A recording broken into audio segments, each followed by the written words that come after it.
Hello guys, welcome back to another blog. ਤੇ ਅੱਜ ਦੀ video ਦੇ ਵਿੱਚ ਗੱਲ ਕਰਾਂਗੇ ਕਿ ਅਸੀਂ ਵਰਕ ਪਰਮਿਟ ਕਿਵੇਂ ਅਪਲਾਈ ਕਰ ਸਕਦੇ ਹਾਂ। ਸੋ ਵੀ ਆਲ ਨੋ ਐਜ਼ ਇਮੀਗ੍ਰੈਂਟਸ ਕਿ ਇੱਕ ਇੰਟਰਨੈਸ਼ਨਲ ਸਟੂਡੈਂਟ ਲਈ work permit application important phase ਹੈ ਤੇ ਇਹਦੀ accurate guidance is even more important. So here I am explaining the step-by-step guide to apply work permit online. So let's get started.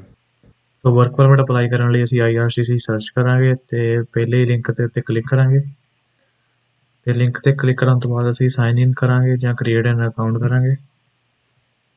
ਸੋ ਇੱਥੇ ਸਾਡੇ ਕੋਲ ਦੋ ਆਪਸ਼ਨਸ ਹੁੰਦੀਆਂ ਹੈਗੀਆਂ, ਅਸੀਂ ਜਾਂ ਤਾਂ GCK ਦੇ ਨਾਲ ਸਾਈਨ ਇਨ ਕਰ ਸਕਦੇ ਹਾਂ ਜਾਂ sign in with sign in partner ਦੇ ਨਾਲ ਕਰ ਸਕਦੇ ਹਾਂ।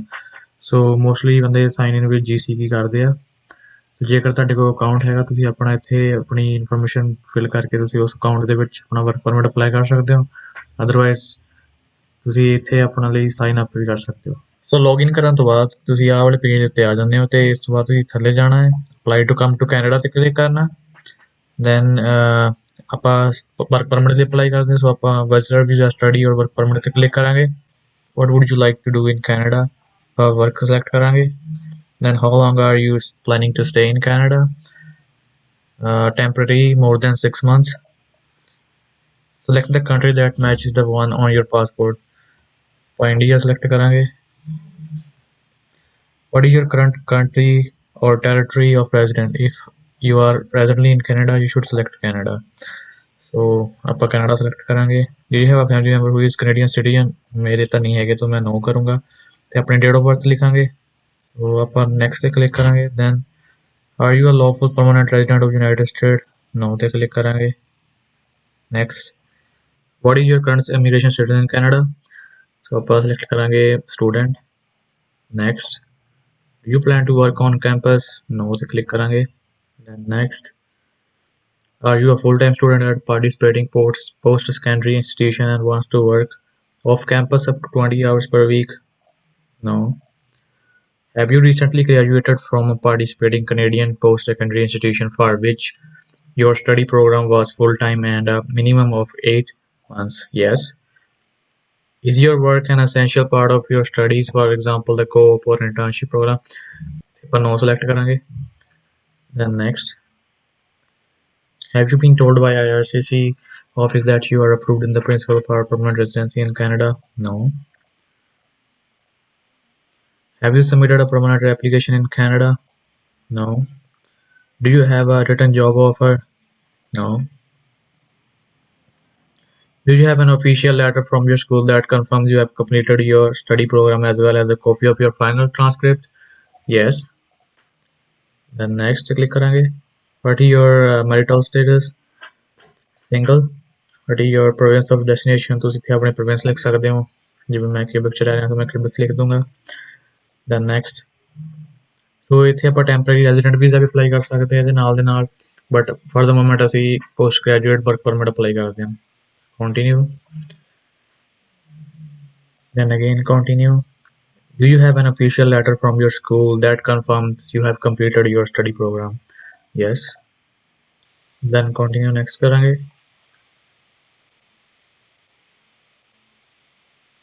So next question है ਸਾਨੂੰ CSQ ਬਾਰੇ ਪੁੱਛਣਾ ਹੈ, ਸਾਡੇ ਕੋਲ CSQ ਹੈਗਾ ਆ, ਅਸੀਂ no ਤੇ ਕਲਿੱਕ ਕਰਾਂਗੇ। Then do you have a medical exam? No. Have you lived in a designated country or territory for more than 6 months? Yes.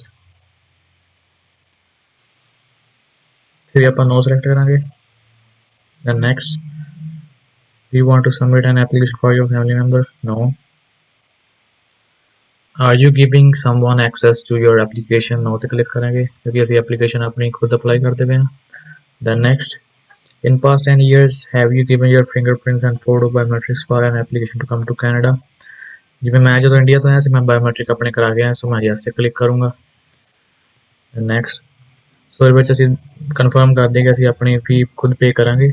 Then next will you be paying your application fees online? Yes ਅਸੀਂ ਉਹ online ਪੇ ਕਰਾਂਗੇ। Next ਸੋ ਇਸ page ਦੇ ਤੋਂ ਤੁਸੀਂ ਆਪਣੇ answer review ਕਰ ਸਕਦੇ ਹੋ। ਅਗਰ ਸਭ ਕੁਝ ਠੀਕ ਹੈ ਤਾਂ ਤੁਸੀਂ ਕੰਟੀਨਿਊ ਤੇ ਕਲਿੱਕ ਕਰੋ। ਸੋ ਇਸ ਤੋਂ ਬਾਅਦ ਅਸੀਂ ਆਪਣਾ ਡਾਕੂਮੈਂਟ ਅਪਲੋਡ ਕਰਨੇ ਹੈ ਤੇ ਆਪਣੀ ਫੀ ਪੇ ਕਰਨੀ ਹੈਗੀ ਆ।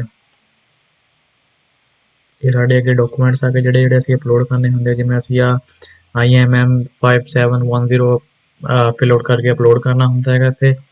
ਤੇ ਰੀਸੈਂਟ ਐਜੂਕੇਸ਼ਨ ਟ੍ਰਾਂਸਕ੍ਰਿਪਟ ਲਗਾਉਣੀ ਹੁੰਦੀ ਹੈ ਤੇ ਆਪਣਾ ਕੰਪਲੀਸ਼ਨ ਲੈਟਰ ਲਗਾਉਣਾ ਹੁੰਦਾ, ਪਾਸਪੋਰਟ।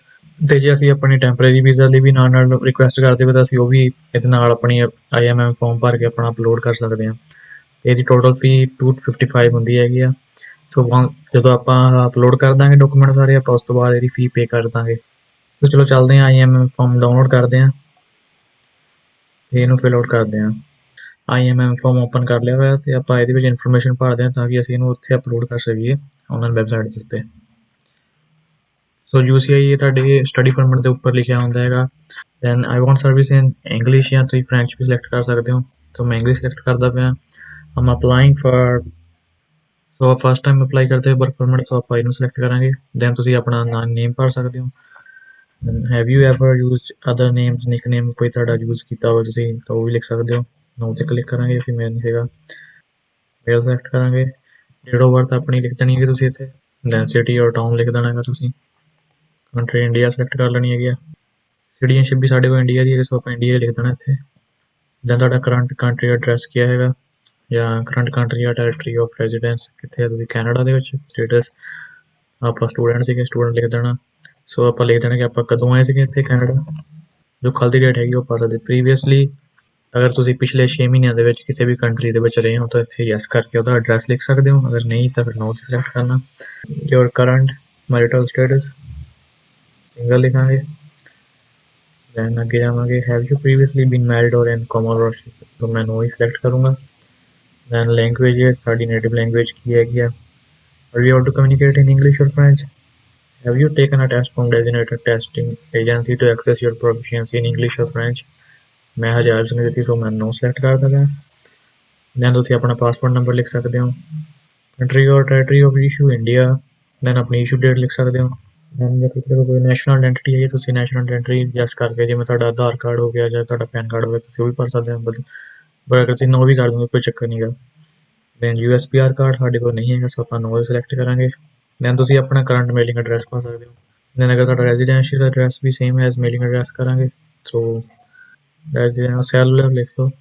ਕਮਿੰਗ ਇਨਟੂ ਕੈਨੇਡਾ ਦੀ ਆ ਗਈ। ਤੇ ਤੁਸੀਂ ਆਪਣੀ ਓਰੀਜਨਲ ਐਂਟਰੀ ਡੇਟ ਲਿਖ ਸਕਦੇ ਹੋ ਕਿ ਤੁਸੀਂ ਕਿੰਨੀ ਡੇਟ ਨੂੰ ਆਏ ਸੀਗੇ ਇੱਥੇ ਕੈਨੇਡਾ ਦੇ ਵਿੱਚ। ਦੈਨ ਆਪਣੇ ਪਲੇਸ ਲਿਖ ਸਕਦੇ ਹੋ, ਜਿਵੇਂ ਟੋਰਾਂਟੋ ਆਏ ਸੀ ਟੋਰਾਂਟੋ ਲਿਖ ਦਿਓ, ਮੋਂਟਰੀਅਲ ਸੀ ਮੋਂਟਰੀਅਲ ਲਿਖ ਦਿਓ। Then original purpose of our coming to Canada, so ਆਪਾਂ ਸਟੂਡੈਂਟ ਵੀ ਤੇ ਆਏ ਸੀਗੇ, ਸੋ ਆਪਾਂ ਸਟੱਡੀ ਲਿਖਾਂਗੇ। ਦੈਨ ਨੈਕਸਟ ਸਟੈਪ ਹੈਗਾ ਤੁਹਾਡਾ detail of attended work in Canada. What type of work permit are you applying for? So ਆਪਾਂ ਇੱਥੇ ਲਿਖਾਂਗੇ post graduate work permit.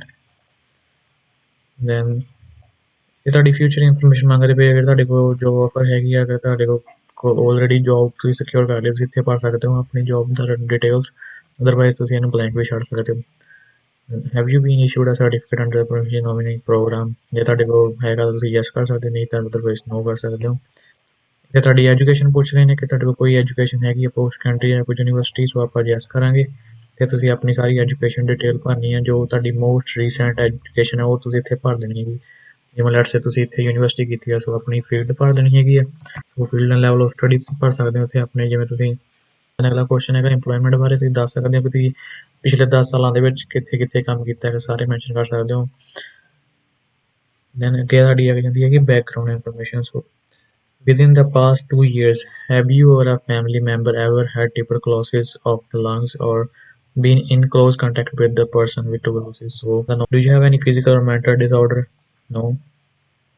Then, have you ever remained beyond the validity of your status or attended without authorization? No. So B question ਦੇ ਸਾਨੂੰ ਪੁੱਛ ਰਹੇ ਨੇ ਕਿ ਤੁਹਾਡੇ ਕੋਲ ਕੋਈ ਰਿਫਿਊਜ਼ਲ ਆਇਆ ਹੋਵੇ, ਜਾਂ ਚਾਹੇ ਉਹ ਕੈਨੇਡਾ ਦਾ ਹੋਵੇ ਜਾਂ ਉਹ ਕਿਸੇ ਵੀ ਹੋਰ ਕੋਈ ਕੰਟਰੀ ਦਾ ਹੋਵੇ, ਤਾਂ ਤੁਸੀਂ ਇੱਥੇ ਸਪੈਸੀਫਾਈ ਕਰਨਾ ਯੈਸ ਕਰਕੇ, ਤੇ ਇੱਥੇ ਆਪਣਾ ਆਨਸਰ ਜ਼ਰੂਰ ਦੇਣਾ ਹੈ। ਉਹਨਾਂ ਨੂੰ ਸਪੈਸੀਫਾਈ ਕਰਨਾ ਕਿ ਇਹਦਾ ਇਹ ਰੀਜ਼ਨ ਸੀਗਾ ਤਾਂ ਕਰਕੇ ਮੈਨੂੰ ਰਿਫਿਊਜ਼ਲ ਆਇਆ ਸੀਗਾ। ਸੋ ਸੀ ਕੁਐਸਚਨ ਹੈਗਾ ਜੀ, have you previously applied to enter or remain in Canada. Yes ਕਰਾਂਗੇ ਕਿ ਅਸੀਂ ਸਟੱਡੀ ਪਰਮਿਟ ਅਪਲਾਈ ਕੀਤਾ ਸੀ। ਇੱਥੇ ਆਪਣੀ ਸਟੱਡੀ ਪਰਮਿਟ ਦੀ ਡਿਟੇਲ ਲਿਖ ਦਾਂਗੇ। ਸਟੱਡੀ ਪਰਮਿਟ ਲਿਖ ਕੇ ਉਹਦਾ ਅੱਗੇ ਆਪਾਂ UCI ਕੋਡ ਲਿਖ ਦਾਂਗੇ ਜੋ ਵੀ ਤੁਹਾਡਾ ਹੈਗਾ, ਠੀਕ ਹੈ ਜੀ। Then have you ever committed or been arrested? No ਤੇ select ਕਰਾਂਗੇ। Did you serve in military or civil defense? ਮੈਂ no ਤੇ select ਕਰਾਂਗਾ। Are you or have you been a member or associated with a political party? No.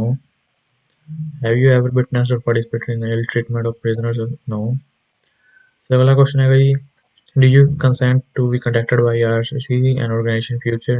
Yes. ਇੱਥੇ ਆਪਣੇ signature ਕਰਾਂਗੇ, then today's date ਪਾ ਦਾਂਗੇ,